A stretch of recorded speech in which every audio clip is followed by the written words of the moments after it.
Hello everyone and welcome back. Today we're talking about the new Superman movie from James Gunn. I had the opportunity to go see it this week and I wanted to talk about it. But I don't want to do this alone. We are bringing in a special guest. We are hearing from Ranting for Vengeance. If you guys don't remember who this is the guy who absolutely lost it talking about the Absolute Batman comic where he's talking about Black Barbara schooling Jim Gordon. I had to bring this guy back on. He has this absolutely epic rant that I want to show you. And then I kind of want to talk about this movie and show you some of the comments on this guy's video. Without further ado, let's hear from our friend Ranting for Vengeance.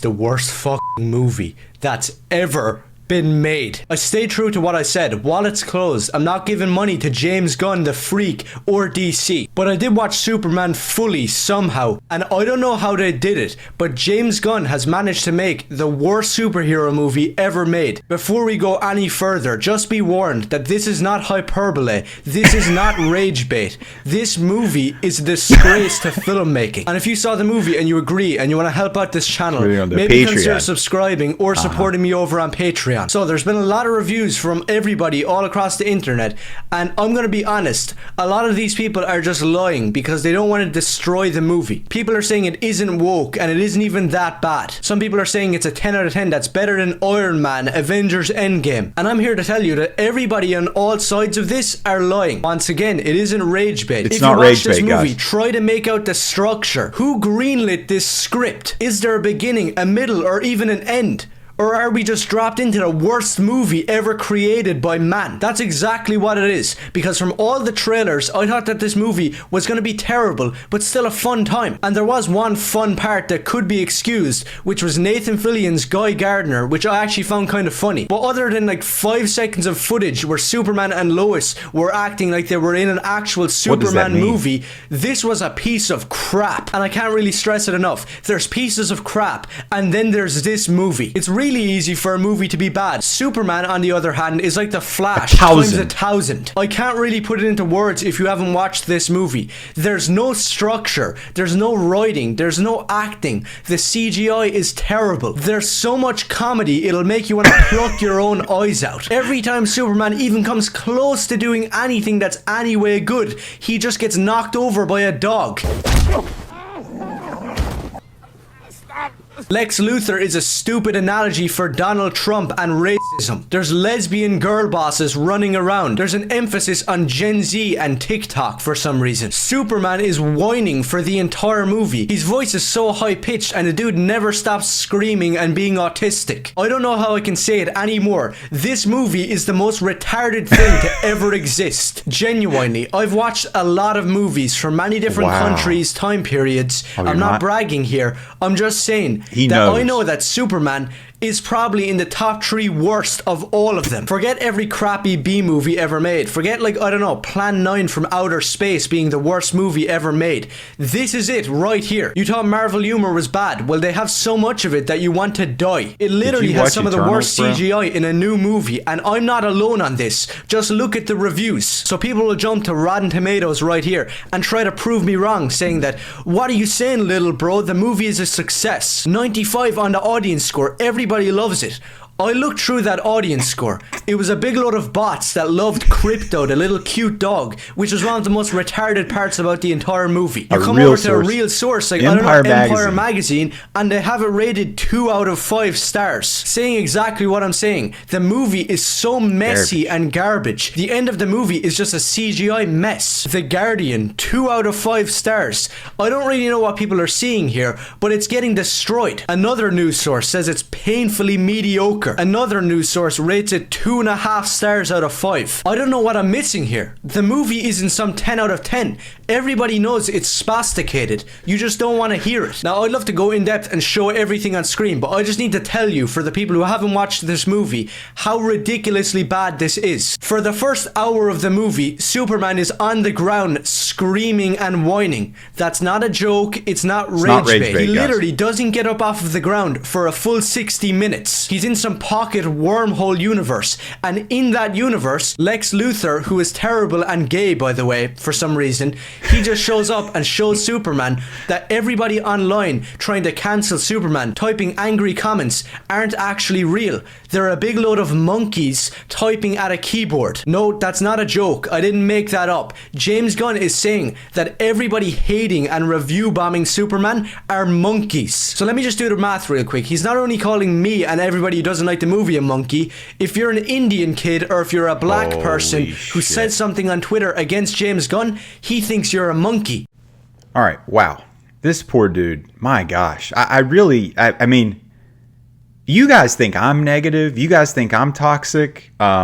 Holy crap, dude. And I mean, these comments, 1,500 comments of people that are pretty much in complete agreement with him. Guys, I watched the movie. I saw it on Thursday this week. I thought it was excellent. Like, this movie felt like a comic book movie. It felt like I was reading a comic book. Characters were being pulled in. Guy Gardner, Metamorpho specifically, that it felt like they were part of a universe. They felt like they needed to be there. Like it had a purpose. It wasn't like the Marvel movies where they just threw characters in for a gasp cameo. These characters actually like mattered to the story. I thought Supergirl was fantastic.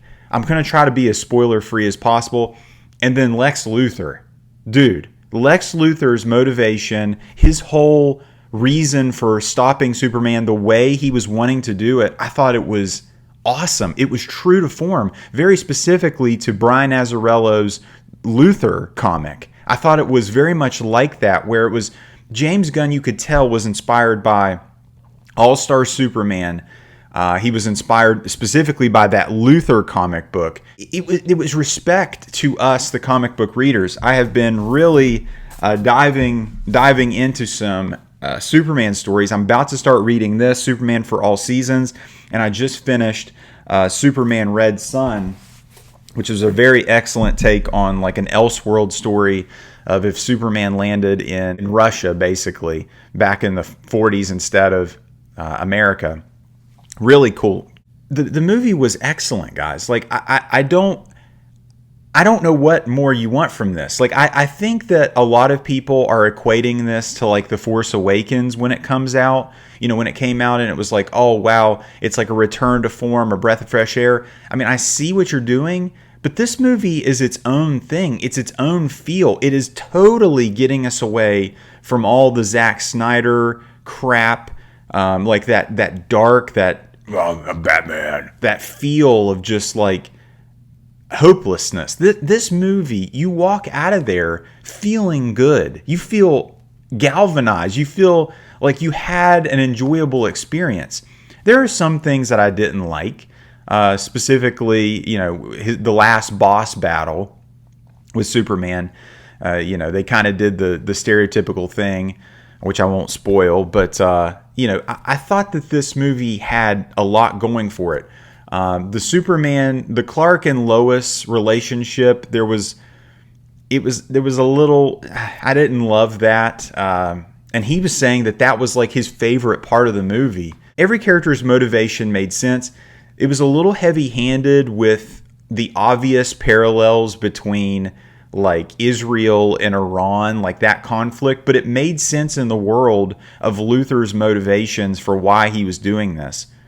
I thought Superman was charming. Like when we think of Superman and we're, you know, who's going to be picked to be the next Superman, you know, we are very critical of that because it's like who's worthy of this? And the guy that did it was a Cornsweet. He's got some stupid name. I thought he was pretty good. Like, I thought it was really good. And Guy Gardner, Nathan Fillion, he stole the show. But I want to talk about the elephant in the room. This Mr. Terrific guy.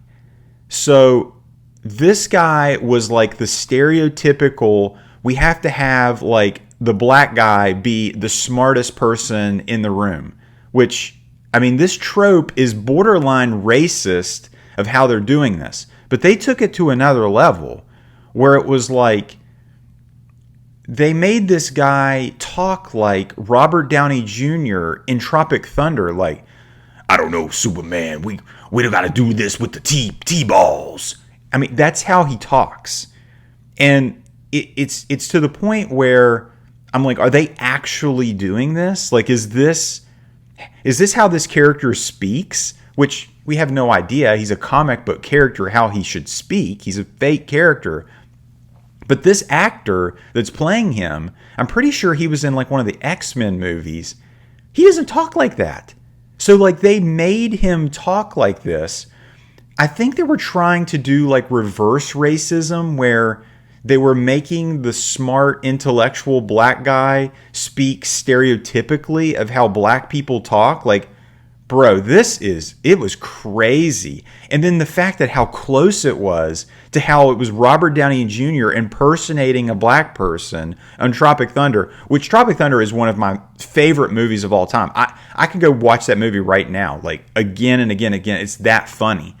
But this, I literally laughed out loud. No one else was laughing in the theater but me when this guy started talking. Like, I was like, I couldn't believe they were doing this. A lot of the main story with Kal-El being here and Jor-El talking to him, that is going to be the biggest buzz. That's like the biggest twist. A whole lot of influence from Invincible and then a whole lot of influence from Dragon Ball Z. I was very surprised at that. I think it was interesting.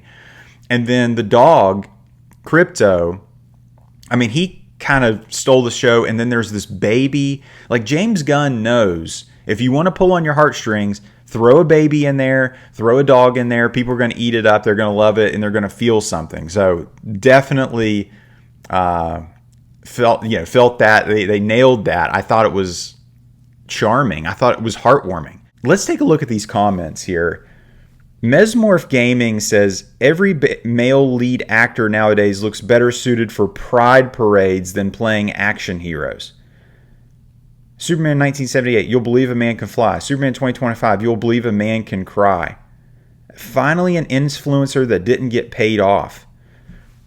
I mean, I'm not an influencer, but I mean, I'm definitely not getting paid to do this. I mean, I really enjoyed the movie, and I watch like the Academy Award level movies. Like, I've watched the best movies of all time. I mean, Daniel Day-Lewis, I mean, if this means anything, is one of my, if not my favorite actor. And Leonardo DiCaprio too, but Quentin Tarantino's my favorite director. But like this, I mean, I don't understand this hate, this rage. This movie was good. Like, this movie was objectively good. Like, all this other Marvel crap, it's just been trash. Like, this movie, I know a lot of people are throwing the word woke around with this. This movie was not woke. Like, there was no... It didn't feel like it was injecting political idealism into me. When I'm watching these Marvel movies, I feel like that. This movie, I didn't feel. I felt it was escapism. I felt like I got away from all of this crap. Everything in that movie, everything in that universe, it felt like it belonged in that universe. This movie was disappointing. Honestly, I'm very happy that Cavill was not a part of this woke movie. Do you guys not remember? Those movies sucked. Batman vs. Superman sucked. Justice League sucked. Wonder Woman sucked. Aquaman sucked. All of it sucked. This movie is incredible. What they did to Jor-El and Supergirl was criminal. Supergirl comes in, and they are obviously going to make this the Supergirl Woman of Tomorrow. The recent run, I think it's been in the last couple years. I think it's Tom King. It was excellent. Like, I loved that story. It's basically True Grit in space. And Supergirl is brash and she's drunk and she's like, it's hilarious. Like, it's just such a change. I think it was excellent. I'm dreading what they'll do to Batman. Worst Superman movie. Come on. Those old Superman movies, I don't know if you guys have tried to go back and watch those. They're unwatchable. They are, for a modern audience, if you don't have any nostalgia for that, I mean, it's brutal. The 1989 Batman is way more watchable than those. But this dude, this dude's crazy. Rage bait, toxicity. The movie was good. What do you guys think? If at any point in time you like this video, give it a thumbs up. And if you like this video, subscribe for more. Thank you guys for watching, and take care.